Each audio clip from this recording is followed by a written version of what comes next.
Hello everyone and welcome to the new video on the channel. Today we are going to look at something that a lot of you have been requesting in the comments below, and I'm talking about the game called Loop Mancer. Before we jump and dive deep into the game and review it, I would like to ask you, if you are subscribed to our channel, press the notification bell. If you're not subscribed yet, please have a look and subscribe to us.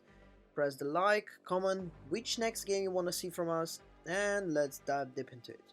So Loopmancer is a beautiful game offering one of the most visually compelling indies that was released this year.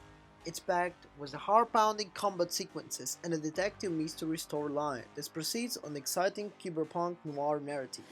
However, its roguelike elements feels like an odds with the game and tend to create more friction and than fun in overall solid package.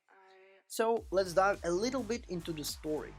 The year is 2046 and the humanity has progressed to its next stage in the technological advancement. Breakthrough in the nanobiotechnology have advanced medicine to the new heights citizens walk on the streets, sporting bionic protests and the new breeds of the criminal emerging to the whole wickedness of the such tag.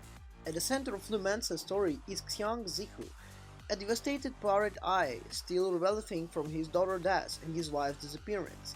Amid grief, Zixu is tasked with finding a missing journalist that could have ties with Dragon City underworld. Quickly, Zixu unveils a conspiracy that could have been Dragon City to its knees.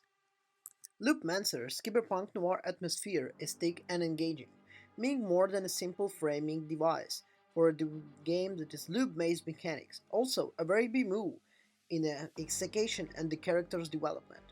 Loop Mancers is the manages to hit the right story beats to keep the player interested in what's coming next.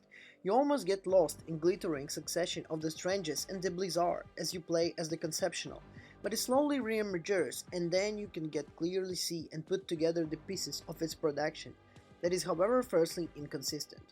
Not only do we come to the terms with the particularity, but we embrace it. It is then with the finding of the reason D3.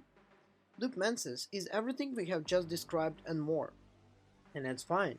With a strong and the same time terribly naive identity, it cannot leave you indifferent. Every layer that Zixu peels back only raises more questions for the audience and takes a few unexpected twists. The branching storylines and narrative center aren't as the complex and interwhelming as they could have been.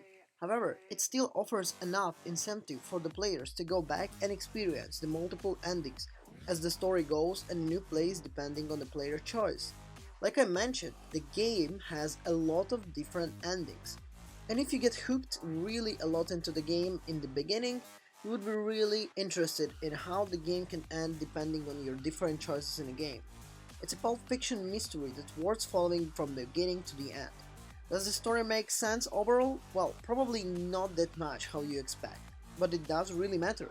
Because this sport is really kind of the situation with its parts with all the theme and all the traditions to desire from the trash that resides in each of us. The thing I like the most, however, is the fact that you're choosing one level instead of another. Also is very important, restricting to the plot, complete with multiple endings. It is therefore clear that certain choices are better than others and why they can be only discovered by playing.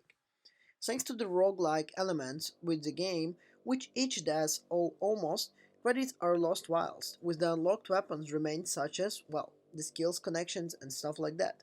The typical progression of the genre takes shape. Even the most unforgettable loops can be represent progress, provided you think carefully about which tools and upgrades to invest. Loopmancer's greatest strength it is combat, which always feels fluid and widely. Combat works best for the players so mixing and matching the tools. Let's say you wanna attack with kind of a special attack or something, and then you wanna make a special kind of move.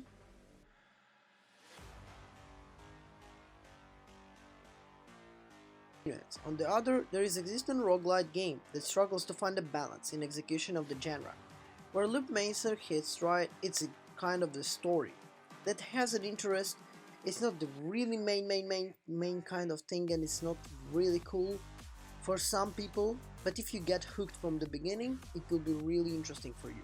You just need to really mention how careful you need to be with the details in the game. So to summarize, the game has an interesting design, it has an interesting story, but you just don't need to miss it. And the best part is the combat. If I would give it a ranking from 1 or let's say 0 to 10, the ranking would be probably a solid 7.5 because the game deserves it. I believe that there can be some kind of DLCs or updates for the game that can make it even a solid 8 or maybe 8.5 or maybe even 9. But for now, 7.5 is really great mark for the game. Thank you for watching this video and I'll see you in the next one. Ciao.